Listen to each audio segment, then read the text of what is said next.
அப்ப பரக்கத்து தான் முக்கியம், அதிகம் முக்கியம் அல்ல, பரக்கத்து முக்கியம். இந்த சிந்தனை ஒவ்வொரு முஸ்லிமுடைய உள்ளத்திலையும் இருக்கணும். அந்த பரக்கத்தை பெறுவதற்கு ரசூலுல்லாஹ் நமக்கு பல்வேறு வழிமுறைகளை கற்றுத்தந்தாலும் பிரதானமான வழிமுறை பேராசை நம்முடைய உள்ளத்தில் இருக்கக்கூடாது. அதிகம் வேணும் அதிகம் வேணுங்கிற எண்ணம் இல்லாவிட்டாலே அல்லாஹ் பரக்கத்தை தந்துருவான். நபிகள் நாயகம் ஸல்லல்லாஹு அலைஹி வஸல்லம் அவங்களிடத்துல ஹக்கீம் பின் ஹிஸாம் என்கிற ஒரு நபித்தோழர் ரசூலுல்லாஹ்ட்ட உதவி கேட்கறாங்க. அல்லாஹ்வின் தூதர் எனக்கு ஏதாவது தாங்கன்னு கேட்கறாங்க. ரசூலுல்லாஹ் பொது நிதியிலிருந்து எடுத்து கொடுத்தாங்க. இன்னும் வேணும்னு கேட்டாங்க, இன்னும் எடுத்து கொடுத்தாங்க. மூன்றாவது முறையும் கேட்டார், இன்னும் வேணும்னு கொஞ்சம் தாங்க, எடுத்து கொடுத்தாங்க. 3 முறை ரசூலுல்லாஹ் கொடுத்து விட்டு ஹக்கீம் என்கிற அந்த நபித்தோழருக்கு ரசூலுல்லாஹ் சொன்னாங்க, யா ஹக்கீம், ஹக்கீம் அவர்களே, இன்ன ஹாதல் மால், இந்த பொருளாதாரம் என்பது ஹதீரத்துன் ஹுல்வான், பசுமையானது, பார்க்க நல்லா இருக்கும். காசு பணம்ங்கிறதுலாம் பார்க்க நல்லா இருக்கும். ஹுல்வத்துன், இனிப்பானது, ரொம்ப சுவையாத்தான் தெரியும். ஃபமன் அஹதஹு பி சகாவத்தி நஃப்ஸின், இந்த பொருளாதாரத்தை போதும் என்கிற மனதோடு யார் எடுத்துக்கொள்கிறாரோ பூரிக்க லஹு ஃபீஹி, அந்த பொருளாதாரத்தில் அல்லாஹ் பரக்கத்தை ஏற்படுத்துவான். பி இஸ்ராஃபி நஃப்ஸின், இன்னும் வேண்டும் இன்னும் வேண்டும் என்கிற வேணும் வேணும்ங்கிற மனப்பான்மையில் யார் இந்த பொருளாதாரத்தை எடுத்துக்கொள்கிறாரோ லம் யுபாரக் லஹு ஃபீஹி, அதில் அவருக்கு அல்லாஹ் பரக்கத்தை ஏற்படுத்த மாட்டான். முஸ்லிம்ல புகார்ல பதிவு செய்யப்பட்ட ஹதீஸ். கண்ணியத்திற்குரிய எல்லாம் உள்ள அல்லாஹ்வின் நல்லடியார்களே, எல்லாம் உள்ள ஏகரிவனின் அருள் நம்மை நல்வழிப்படுத்த வந்த நபிகள் நாயகம் ஸல்லல்லாஹு அலைஹி வஸல்லம் அவர்களின் மீதும் அவர்கள் வழி நடந்த அனைத்து நல்லோர் மீதும் ஜும்ஆவினுடைய வணக்க வழிபாட்டை நிறைவேற்ற இங்கே அமர்ந்திருக்கும் நம் அனைவரும் மீதும் என்றென்றும் உண்டாகட்டுமா. அன்புக்குரிய சகோதரர்களே, நாம் வாழ்கிற நவீன உலகம் எல்லா வகையிலும் பல்வேறு மாற்றங்களையும் வளர்ச்சிகளையும் அடைந்திருக்கிறது. நமது முன்னோர்கள் காலத்தில் இல்லாத பல வசதி வாய்ப்புகள் நம்முடைய காலத்தில் கிடைக்கப்பட்டிருக்கிறது. நமது முன்னோர்கள் காலத்தை எடுத்துக்கொண்டால் அரை வயிறு உணவுக்காக பல்வேறு சிரமங்களை அனுபவித்தார்கள். அதற்காக உடல் உழைப்பை அதிகமாக செலுத்த வேண்டிய ஒரு அவசியம் அவர்களுக்கு இருந்தது. ஆனால் எல்லா உழைப்பும் எல்லா சிரமங்களும் அரை வயிறு பசி நிரம்பினால் போதும் என்கிற நிலையில் அவர்கள் இருந்தார்கள்.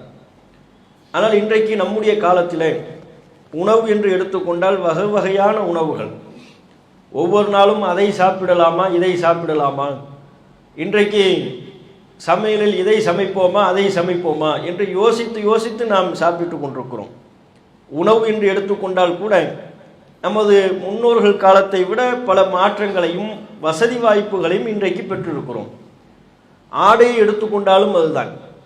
நமது முன்னோர்கள், இங்கே இருக்கிற பல முதியவர்கள் நீங்கள் பார்த்திருக்கலாம், உங்களுடைய தந்தை விஷயத்தை நீங்கள் அனுபவப்பட்டிருக்கலாம், நம்முடைய வீட்டில் உள்ள பெரியவர்கள் விஷயத்தில் அனுபவப்பட்டிருப்போம். பெரிய அளவுக்கு அதிகமான ஆடைகள்லாம் இருக்காது. ஒரு ஆடை 2 ஆடையை வைத்து கொண்டு காலத்தை கழித்திருப்பார்கள். பல முதியவர்கள் மேலாடை கூட அணிந்து கொள்ளாமல் வெறும் தோல் துண்டை போட்டுக்கொண்டு காலத்தை கழித்திருப்பார்கள். வெளியே போகும்போது தோலில் ஒரு துண்டை போட்டு போயிடுவாங்க. ஆடைகள் அதிகமாக இருக்காது. குறைந்த ஆடையிலேயே அவர்கள் போதுமாக்கி கொண்டார்கள். குறைந்த ஆடைகளுடனே அவர்கள் வாழ்ந்தார்கள்.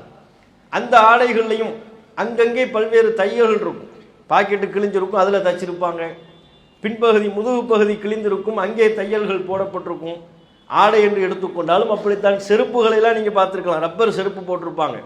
நம்ம முன்னோர்கள்லாம் ரப்பர் 20 ரூபா 30 ரூபா 10 ரூபா 5 ரூபா அந்த காலத்தில் அந்த ரப்பர் செருப்பை போட்டுக்கொண்டு தான் காலம் தள்ளினார்கள். அந்த ரப்பர் செருப்பே தேஞ்சு போயிடும். வாங்கும்போது இவ்வளவு மொத்தத்தில் இருக்கும். அது தேயிற அளவுக்கு ரப்பர் செருப்பு அவ்வளோ சீக்கிரத்தில் தேயாது. அது தேயிறோம்னா எவ்வளோ வருஷம் போட்டிருப்பாங்க, எவ்வளோ காலம் போட்டிருப்பாங்க. அது தேயிற அளவுக்கு செருப்பை போட்டிருப்பாங்க. தேஞ்சு பிஞ்சு போனால் கூட கால் பகுதி, கால் பாதம் வைப்போம்ல, அந்த பகுதியெலாம் ஓட்ட விழுந்துடும். போட்டுக்கிட்டு இருப்பாங்க. 5 விரல்கள் செருப்பில், ரப்பர் செருப்பில் பதிஞ்சிரும். விரல்கள் வைக்கிற பகுதியெல்லாம் நசுங்கி போயிருக்கும். அதை போட்டுக்கொண்டு தான் சுற்றி கொண்டு இருந்தார்கள். வாருங்களாம் பிஞ்சிரும், அதில் தைப்பாங்க. செருப்பு கடை அங்கங்கே செருப்பு தைக்கிற கடை இருக்கும். ரப்பர் செருப்பு 5 ரூபா ரப்பர் செருப்பு வாங்கியிருப்பாங்க. அது பிஞ்சு போயிருக்கும். அந்த வாறு பிஞ்சு போனோடனே தூக்கி போடாமல் அதில் போய் தையல் வைத்து கொண்டு அங்கங்கே வலது பக்கத்தில் உள்ள வாரில் ஒரு 2 தையல் இருக்கும், இடது பக்கத்தில் ஒரு 2 தையல் இருக்கும். இப்படி செருப்பில் அவங்க இருந்தாங்க.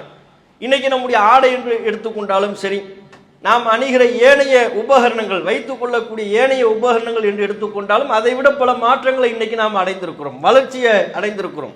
அதிகத்தை நாம் பெற்றிருக்கிறோம். ஆடைகளில் அதிகம் இருக்கிறது, உணவுகளில் அதிகம் இருக்கிறது. அதுபோலவே நாம் பயன்படுத்தக்கூடிய பொருட்கள், வகை வகையான காலணிகள், செருப்புகள் அணிந்து கொண்டிருக்கிறோம். எல்லா வகையிலும் இன்றைக்கு ஏராளமான அதிகமான ஒரு வசதி வாய்ப்புகள் இன்றைக்கு நமக்கு வழங்கப்பட்டிருக்கிறது. இவ்வளவு அதிகம் வசதி வாய்ப்புகள் வழங்கப்பட்டிருந்தாலும் கூட இன்றைக்கு வாழக்கூடிய மனிதர்கள்ட்ட மன நிறைவு இருக்கிறதா?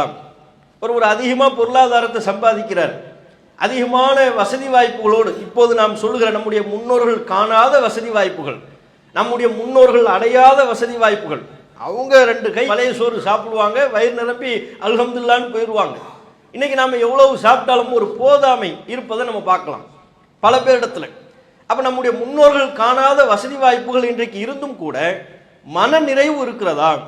அப்படியான செல்வ செழிப்பில் வாழக்கூடிய ஒருவர்கிட்ட நாம் கேட்குறோம், என்ன வாழ்க்கை எப்படி இருக்கு, எப்படி போயிட்டு இருக்கிறீங்க, உங்கள் வாழ்க்கை எப்படி போகிறது அப்படின்னு கேட்டால் ஒரு மன நிறைவான பதில் அவரின் தரப்பிலிருந்து வருகிறதா, அல்லது சலிப்போடு மன வெறுப்போடு அவருடைய பதில் அமைகிறதா? பெரும்பாலும் ஒரு சலிப்பு தட்டக்கூடிய பதில் தான். ஏதோ வாழ்க்கை போகுது பயங்குவார், ரப்பர் செருப்பு போடலை, நல்ல செருப்பு, நல்ல ஆடைகள், வேலைக்கு உணவு, வகை வகையான ஒவ்வொரு நாளும் ஒவ்வொரு வகையான உணவுகளை சாப்பிட்டுக்கிட்டு இருக்கிறோம். நம்ம முன்னோர்கள் பட்ட கஷ்டத்தில் ஒரு 10% கூட நம்ம இப்போ பட்டிருக்க மாட்டோம். ஆனால் நம்ம வாயிலிருந்து பதில் வருகிறது.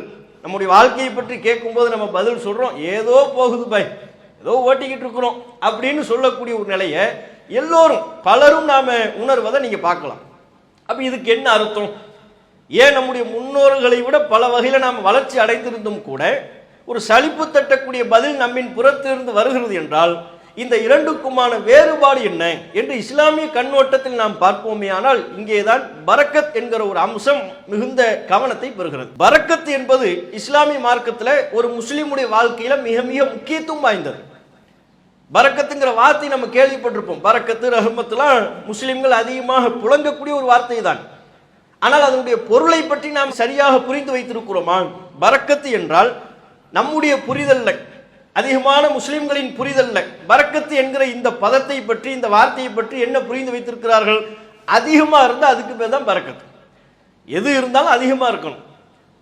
ஒருத்தர் கல்யாணம் பண்ணி 5-6 பிள்ளைகளை பெற்றிருக்கிறாருன்னு வைங்க, அவர் என்னங்க பரக்கத்தா பிள்ளை குட்டி பெற்றிருக்கிறாருங்க, 5-6 பிள்ளை இருந்தால் அதுக்கு பேர் பரக்கத்து. ஒருத்தருக்கு 3-4 வீடு இருக்கு, அவருக்கு அல்ஹம்துலில்லாஹ் ஒரு குறை இல்லைங்க, பரக்கத்தா வீடு இருக்கு, 4-5 வீடு இருக்கு. அப்ப எண்ணிக்கையில் அதிகமா இருந்தா பரக்கத்துங்கிறது நாம புரிந்து வைத்திருப்பது எந்த ஒன்றிலையும். ஆனால் இஸ்லாமிய பார்வையில அதிகம் என்பதற்கு பரக்கத்துங்கிற சொல்லு கிடையாது. அதிகமா இருந்தா மட்டும் போதாது. அல்லாஹ் சொல்லக்கூடிய பரக்கத் என்கிற இந்த சொல்லுக்கு ஒரு மறைமுகமான அருள் என்று பொருள். அதிகம் என்று பொருள் கிடையாது, மறைமுகமான அருள், அல்லாஹ்வினுடைய அருள். அல்லாஹ்வின் புறத்திலிருந்து தான் பரக்கத் என்பது ஏற்படுகிறது. மறைமுகமான இறைவனின் அருள் என்றால் என்ன அர்த்தம்? பொருள் குறைவாக இருந்தாலும் அதன் மூலம் அடைகிற பலன் அதிகமாக இருக்குமேயானால் அது அல்லாஹ்வினுடைய பரக்கத்து பெற்றிருக்கிற ஒன்று அப்படின்னு அர்த்தம். பொருள் குறைவா இருக்கும், எண்ணிக்கையில குறைவாக இருக்கும், ஆனால் அதன் மூலம் நாம் அடையக்கூடிய நன்மை அதிகமா இருக்கும். ஒருவர் 1 லட்சம் ரூபாய் சம்பாதிக்கிறார், ஆனால் அவருடைய வாழ்க்கை தேவைகளை சமாளிப்பதற்கே சிரமப்பட்டு கொண்டிருக்கிறார். அந்த 1 லட்சமே அவருக்கு போதலை, அவருடைய தேவைகள் பூர்த்தியாகலை. மாத முடிவுல பார்த்தா 1 லட்சமும் காலியாகி 10,000 ரூபாய் கடன் வாங்கியிருப்பார். அப்படின்னா அது பரக்கத்து இல்லைன்னு அர்த்தம். ஒருவர் வெறுமனே 20,000 ரூபாய் சம்பாதிப்பார், ஆனால் மாத முடிவுல பார்த்தா அந்த 20,000 கொண்டு பல்வேறு தேவைகளை பூர்த்தி செய்திருப்பார். தொகை குறைவானது தான். 1 லட்சத்தை நீங்க கம்பேர் பண்ணீங்கன்னா 20,000 ரூபாய் என்கிற அந்த தொகை குறைவானது. அந்த 20,000 ரூபாயில தம்முடைய தேவைகளை பூர்த்தி செய்திருப்பார். எந்த நெருக்கடியும் அவர் உணர்ந்திருக்க மாட்டார். ஒரு விசாலமான மன நிறைவு, அவருடைய வாழ்க்கை ஓட்டத்தில் ஒரு விசாலமான மன நிறைவு அவரிடத்தில் காணப்படும். இதற்கு பெயர் தான் பரக்கத். ஒரு முஸ்லிமை பொறுத்தவரை நாம் அல்லாஹ்விடத்தில் முன்வைக்கக்கூடிய பிரார்த்தனையில அதிகத்தை கேட்டு அல்லாஹ்விட்ட பிரார்த்தனை செய்யக்கூடாது. நம்ம எல்லோருமே அதைத்தான் கேட்கிறோம். அதிகமா தான், காசு பணமா யாரெல்லாம் அதிகமா தான் கேட்போம், வசதி வாய்ப்புகள் அதிகமா தான் கேட்போம்.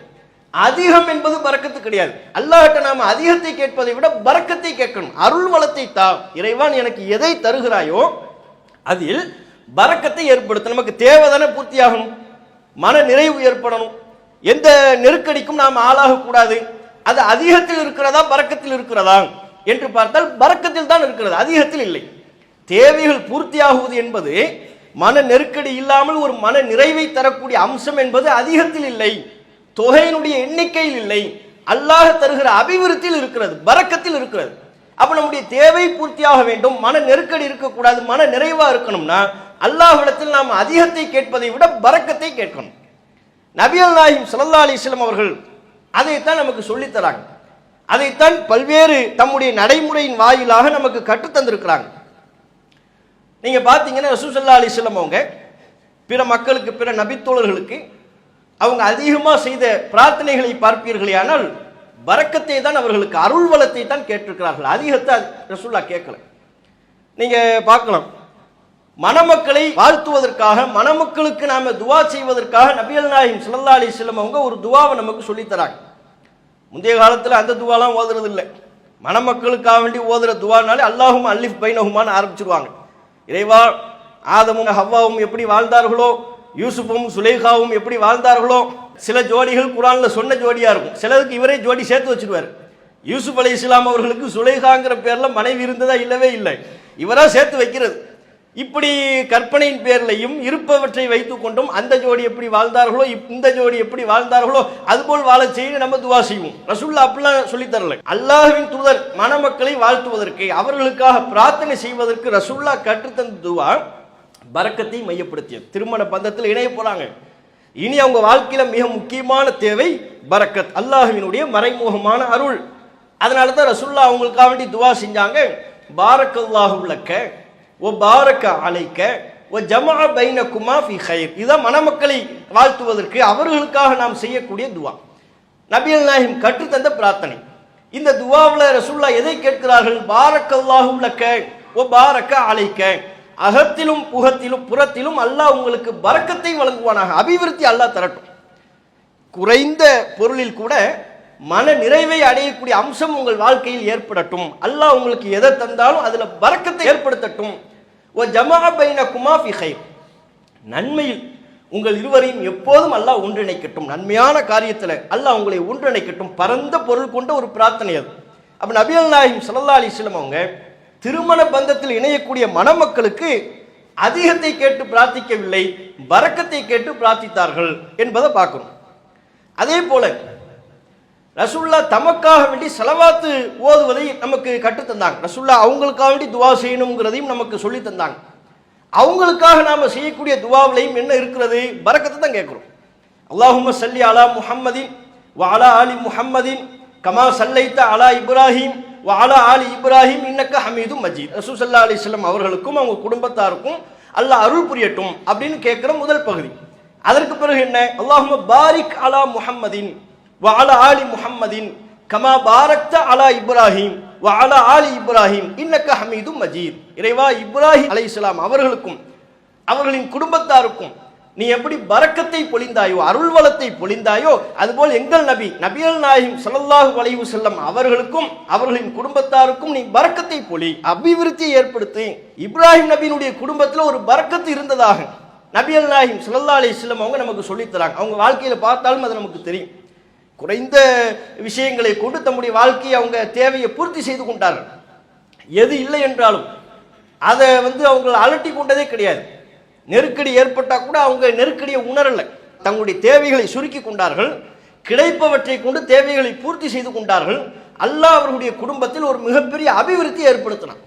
அப்ப இதை ரசூலுல்லாஹ் பார்க்கறாங்க. இப்ராஹிம் நபியினுடைய குடும்பத்தில் ஒரு பரக்கத்து இருக்கு, அந்த பரக்கத்து நமக்கு வேணும், எனக்கு வேணும், என் குடும்பத்தாருக்கு வேணும், அதை நீங்கள் அல்லாஹ்விடத்தில் கேட்டு பிரார்த்தனை செய்யுங்கள் என்று ரசூல் ஸல்லல்லாஹு அலைஹி வஸல்லம் அவங்க தமக்காக வேண்டி நமக்கு துவா செய்ய சொல்றாங்க. அப்ப அங்கேயும் நாம நபிகள் நாயகத்திற்காக பரக்கத் என்கிற அந்த அபிவிருத்தியை தான் கேட்கிறோம் அப்படிங்கிறத பார்க்கணும். அதே போல நபிகள் நாயகம் ஸல்லல்லாஹு அலைஹி வஸல்லம் அவங்க மக்காவிலிருந்து மதீனாவுக்கு ஹிஜ்ரத் புனித பயணம் மேற்கொண்டு போறாங்க. பொதுவா எந்த ஒரு நபரா இருந்தாலும் தாம் பிறந்து வளர்ந்து நீண்ட காலம் தங்கியிருந்த ஊரை விட்டுட்டு போறதுங்கிறது சாதாரணமான விஷயம் கிடையாது. அது ரொம்ப மனதை பிழியக்கூடிய, வருடக்கூடிய ஒரு அம்சம். ஹிஜ்ரத் என்பது முற்றிலும் துறந்து விட்டு செல்வது. இனி அந்த ஊர் என்னுடைய ஊர் இல்லைன்னு மறுக்கிறது. எந்த ஊரிலிருந்து அவர் ஹிஜ்ரத்து புறப்பட்டு செல்கிறார்களோ, மக்காவிலிருந்து ஹிஜ்ரத்து புறப்பட்டு செல்கிறார்கள் என்றால் மதீனாவுக்கு போயிட்டாங்கன்னா இனி என்னுடைய சொந்த ஊர் மக்கா இல்லை, இனி என்னுடைய சொந்த ஊர் மதீனா, நான் அந்த ஊரை அந்த நாட்டை நான் புறக்கணித்து விட்டு வந்து விட்டேன் என்னுடைய மார்க்கத்திற்காக அப்படின்னு அர்த்தம். அதனால தான் நீங்க பார்க்கலாம், ஹிஜ்ரத்துக்கு பிறகு ரசூலுல்லாஹ் மக்காவுக்கு போனா சொந்த ஊருக்கு போன மாதிரி கணக்கு வைக்க மாட்டாங்க, வெளியூருக்கு போன மாதிரி. மதீனாவிலிருந்து ஹிஜ்ரத்துக்கு பிறகு மதீனாவிலிருந்து ரசூலுல்லாஹ் மக்காவுக்கு ஏதேனும் ஒரு சந்தர்ப்பத்தில் சென்றால் சொந்த ஊருக்கு சென்றதாக கணக்கில் வெளியூருக்கு வந்துட்டாங்க. இப்போ வெளியூருக்கு வந்ததுனால பயணிங்கிற அடிப்படையில் தொழுகைகளை சுருக்கி தொழுதிருக்கிறார்கள். மக்காவில் சேர்த்து தொழுதிருக்கிறாங்க. ஜம்மு கசர் என்கிற பயணிக்கு வழங்கப்படுகிற சலுகை ரசூலுல்லாஹ் பயன்படுத்தினாங்க. ஏனை நபித்தோழர்களும் பயன்படுத்தினார்கள். எங்க? மக்காவில், பிறந்து வளர்ந்த ஊர்ல. ஏன்?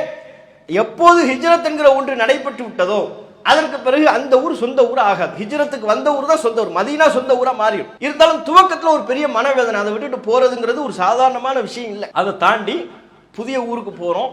அங்குள்ள சூழல் என்னன்னு தெரியல. உணவுக்கு இனி என்ன வழி, தேவைகளை பூர்த்தி செய்து கொள்வதற்கு என்ன வழி என்று பல்வேறு விதமான யோசனைகள் இருக்கு. அப்ப நபிகள் நாயகம் ஸல்லல்லாஹு அலைஹி வஸல்லம் அவங்க அல்லாஹ்விட்ட ஒரு துஆ செஞ்சாங்க. புகாரில் பதிவு செய்யப்பட்டிருக்கிறது. ரசூலுல்லாஹ் செய்த பிரார்த்தனை பார்த்தால், அல்லாஹும்ம ஜஅல் பில் மதீனா, இறைவா மதீனாவை லிஃபை மா ஜஅல்த மின் மக்கா மினல் பரக்கா, மக்காவிற்கு நீ எப்படி பரக்கத்தை செய்தாயோ அதுபோல் மதீனாவிற்கு 2 மடங்கு பரக்கத்தை நீ செய்வாயாக என்று நபிகள் நாயகம் ஸல்லல்லாஹு அலைஹி வஸல்லம் அவர்கள் துஆ செய்தார்கள். மதீனாவுக்கு வரும் பொழுது ரசூலுல்லாஹ் ஒரு துஆவோடு தான் வர்றாங்க, பிரார்த்தனையோடு வருகிறார்கள். என்ன பிரார்த்தனை? இறைவா மக்காவுக்கு உன்னுடைய பரக்கத்து இருக்கிறது, அபிவிருத்தி இருக்கிறது, உன்னுடைய மறைமுகமான அருள் வளம் இருக்கிறது. பாலைவன பூமி, ஆனால் அங்கே கிடைக்காத பொருள் உண்டா?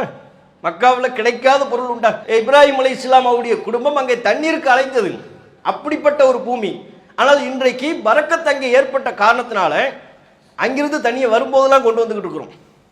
லட்சக்கணக்கான நபர்கள் உம்ராவிற்கு செல்கின்ற பொழுதும் ஹஜ்ஜுக்கு செல்கின்ற பொழுதும் ஜம்சம் என்கிற அங்கிருந்தும் உள்ள நீரை இங்கே நாம் கொண்டு வந்து கொண்டிருக்கிறோம். ஒரு காலத்தில் அங்கே உள்ளவங்களுக்கே தண்ணி இல்லைங்கிற நிலை இருந்தது. அப்படியே மாறிச்சா இல்லை? நிலைமை மாறுதில்லை. அப்ப எல்லோருடைய தேவைகளையும் பூர்த்தி செய்யக்கூடிய அளவுக்கு உள்ள ஒரு அம்சம் அங்கே, ஒரு மறைமுகமான ஒரு பரக்கத்து. அங்கே கிடைக்காதது ஒண்ணுமே இல்லை, எல்லாமே கிடைக்குது.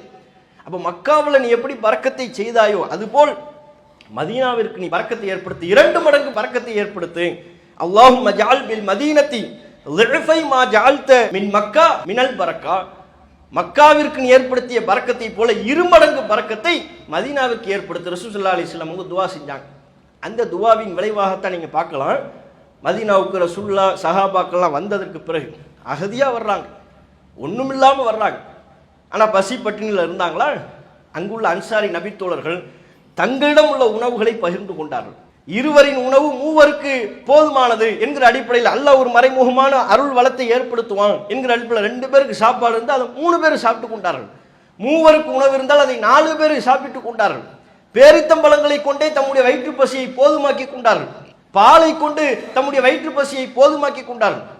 ஒரு பெரிய அருள் வளம் மதீனாவில் கிடைத்தது. நபிகள் நாயகம் ஸல்லல்லாஹு அலைஹி வஸல்லம் அவருடைய துஆ பரக்கத்தால் பரக்கத்துக்கு கிடைத்தது. ரசூலுல்லாஹ்வுடைய துஆவின் மூலம் அல்லாஹ் ரப்புல் ஆலமீன் மதீனாவிற்கு ஒரு பரக்கத்தை கொடுத்துட்டான். அங்குள்ள மக்காவிலிருந்து ஹிஜ்ரத் பண்ணி வரக்கூடிய சஹாபாக்கள் அங்கே தம்முடைய வாழ்க்கையை இலகுவாக ஓட்டுவதற்குரிய தேவையை பூர்த்தி செய்து வைக்கலாம். அதே போல மதீனாவில் உள்ளவங்க அவங்க தானே தம்முடைய சொத்துக்களை கொடுக்கணும், தம்முடைய பொருளாதாரத்தை கொடுக்கணும், அவங்க வரக்கூடியவங்க தங்குவதற்குரிய ஏற்பாடுகளை செய்யணும். அதையெல்லாம் செய்வதற்கு அவங்க எந்த விதமான மன நெருக்கடிக்கும் உள்ளாகலை. காரணம், பரக்கத்து அருள்வளம் ஏற்பட்டு விட்டது. கொடுத்தா குறைஞ்சிருங்கிற எண்ணம் அவங்களுக்கு வரல. நம்ம கொடுத்துட்டோம்னா குறைஞ்சிருமே, நமக்கு சாப்பாடு இல்லாமல் போயிருமே, நம்ம பிள்ளைகளுக்கு சாப்பாடு இல்லாமல் போயிருமே, அந்த எண்ணமே வரல.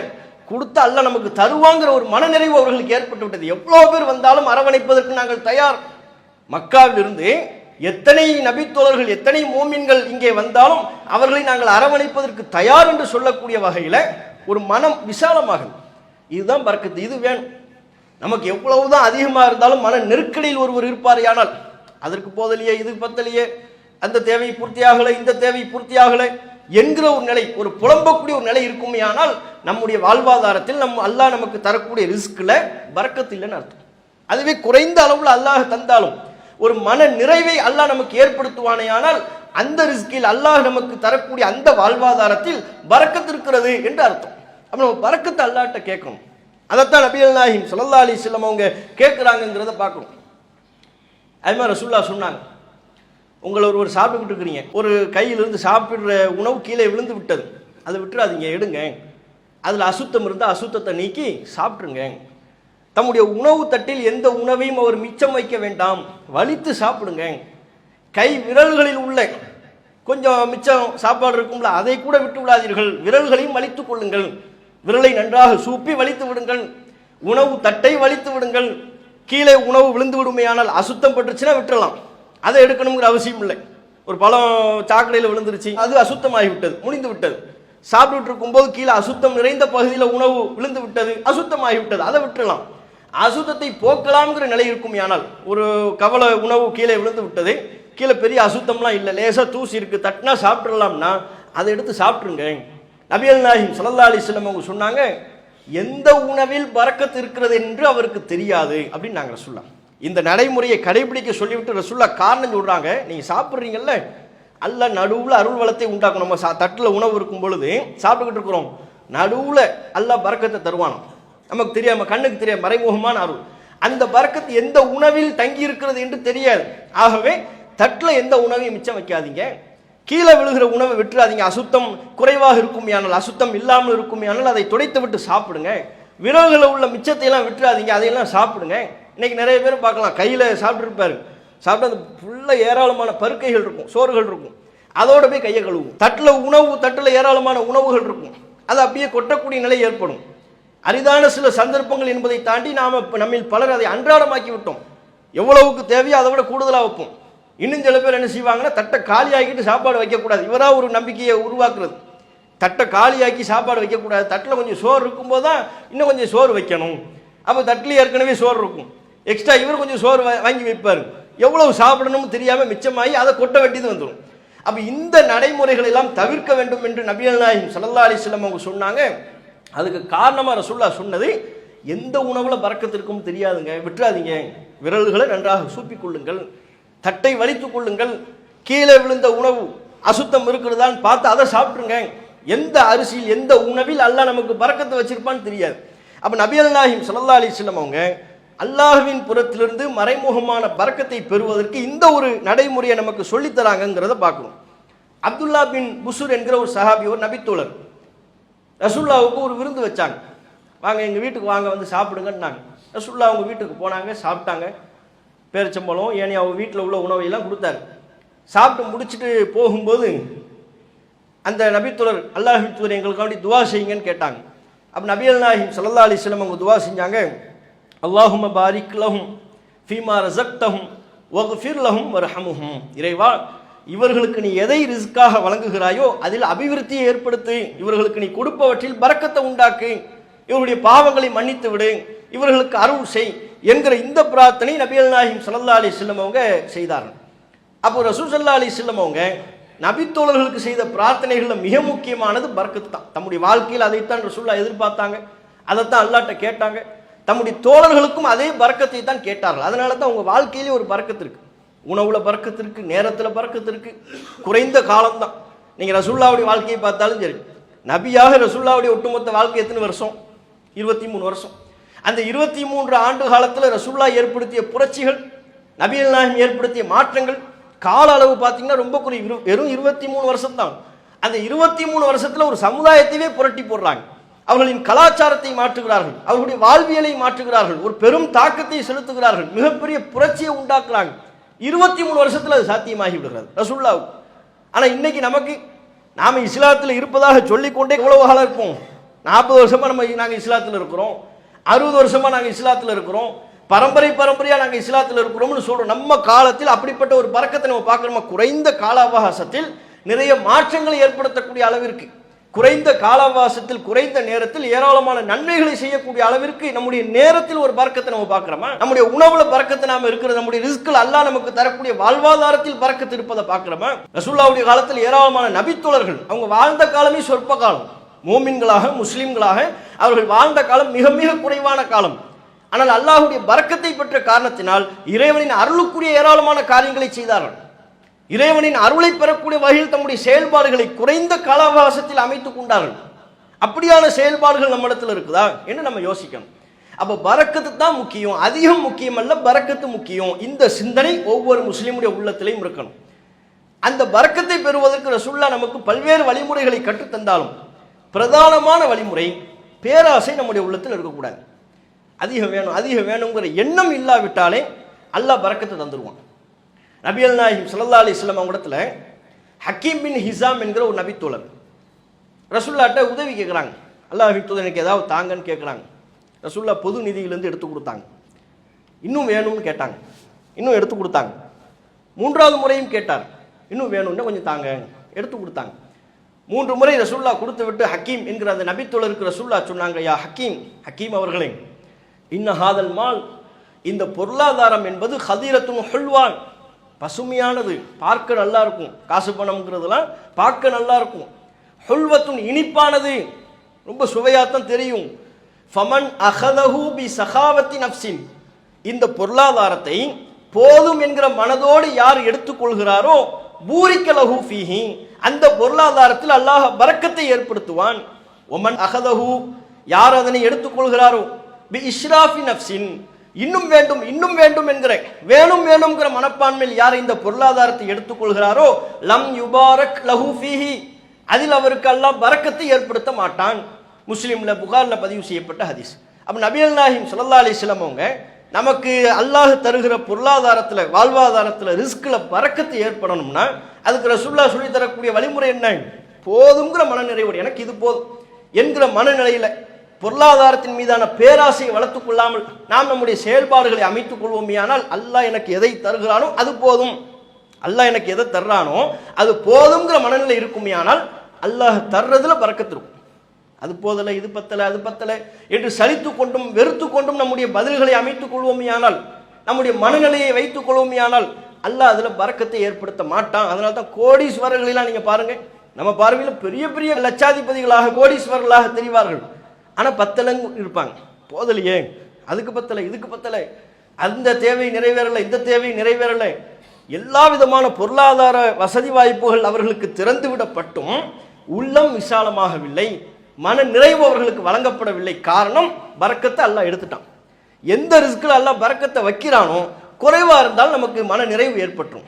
அப்ப அதற்கு இந்த போதும் என்கிற மனநிலை, பேராசையற்ற மனநிலை, இதை வளர்த்துக் கொள்ள வேண்டும் என்று நபிகள் நாயகம் ஸல்லல்லாஹு அலைஹி வஸல்லம் அவங்க நமக்கு சொல்லித்தராங்க. அதே போல ரசூலுல்லாஹ் இன்னும் சொன்னாங்க, இன்னொரு வழிமுறையா, யார் அல்லாஹ் தரக்கூடிய ரிஸ்கில் பரக்கத்து வேண்டும் என்று விரும்புகிறாரோ, அத்தோடு தம்முடைய ஆயுள் காலம் அதிகரிக்கப்பட வேண்டும் என்றும் விரும்புகிறாரோ, ரெண்டு விஷயம், அல்லாஹ் நமக்கு தரக்கூடிய ரிஸ்கில் பரக்கத்து, ஆயுள் காலம் அதிகரிப்பு, ரெண்டும் வேணும்னு ஒருத்தர் நினைச்சார்னா ஃபல் யசில் ரஹிமஹு, அவர் தம்முடைய உறவை பேணி வாழட்டும். உறவை பேணுதலில் கூட பரக்கத்து இருக்குங்கிறாங்க. சொந்த பந்தங்களை பேணி வாழ்ந்தா, சொந்த பந்த இரத்த பந்த உறவுகளை பேணி வாழ்வோமையானால் அதில் ஒரு பரக்கத்து இருக்கிறது. அதன் மூலம் அல்லாஹ் அவருக்கு தரக்கூடிய ரிஸ்கில் பரக்கத்தை உண்டாக்கிடுவான். முஸ்லிம்ல பதிவு செய்யப்பட்ட ஹதீஸ். ஆனா இன்னைக்கு சொந்த பந்தங்களை பேணுதல்ங்கிறது இவருடைய பார்வையில் எது மட்டும்தான்? திருமணம் மட்டும்தான். திருமணம் வந்துருச்சுன்னா சொந்த பந்தத்தை பேணணும். அது திருமணம் எப்படி நடந்தாலும் சரி, பிரச்சனை இல்லை. குதிரையில வந்தாலும், ஒட்டகத்தில் வந்தாலும், எதுல வந்தாலும் பிரச்சனை இல்லை. விண்வெளியிலிருந்து ராக்கெட்ல மாப்பிள்ளை இறங்கினாலும் அவருக்கு பிரச்சனை இல்லை. திருமணம் வந்தா மட்டும் நாங்கள் சொந்த பந்தத்தை பேணுவோம் வாங்க. வேறு எந்த விஷயத்திலையும் கண்டுகொள்ள மாட்டார்கள். அது அல்ல, மார்க்கத்திற்கு எதிரான விஷயத்தில் சொந்த பந்தங்களை பேணுதல் கிடையாது. யதார்த்தமா மார்க்கத்திற்கு உட்பட்டு சொந்த பந்தங்களை எல்லா நன்மையான காரியங்களையும் அரவணைத்துக் கொள்ளக்கூடிய ஒரு போக்கு, அந்த ஒரு போக்கு நம்முடைய வாழ்க்கையில நாம கடைபிடிப்போமையானால் அது நமக்கு ரிஸ்கில் பரக்கத்தை உண்டாக்கும் என்று நபிகள் நாயகம் ஸல்லல்லாஹு அலைஹி வஸல்லம் அவங்க நமக்கு சொல்லித்தராங்க. இப்படி ஒரு முஸ்லீம் தம்முடைய வாழ்க்கையில பரக்கத் என்கிற அல்லாஹ்வின் புறத்திலிருந்து கிடைக்கக்கூடிய மறைமுகமான அபிவிருத்தி, அதை முன்னிலைப்படுத்தி நம்முடைய வாழ்க்கையின் செயல்பாடுகளை அமைத்துக் கொள்ளணும். அதற்கு ரசூலுல்லாஹ் கற்றுத்தரக்கூடிய வழிமுறைகளை நம்முடைய வாழ்க்கையில பின்பற்றணும். அத்தகைய நன்மக்களாக அல்லாஹ் ரப்புல் ஆலமீன் நம் அனைவரையும் ஆக்கி அருள் புரிவானாக என்று கேட்டனுடைய முதல் உரையை நிறைவு செய்து கொள்கிறேன். அல்லாஹு அக்பர், அல்லாஹு அக்பர்.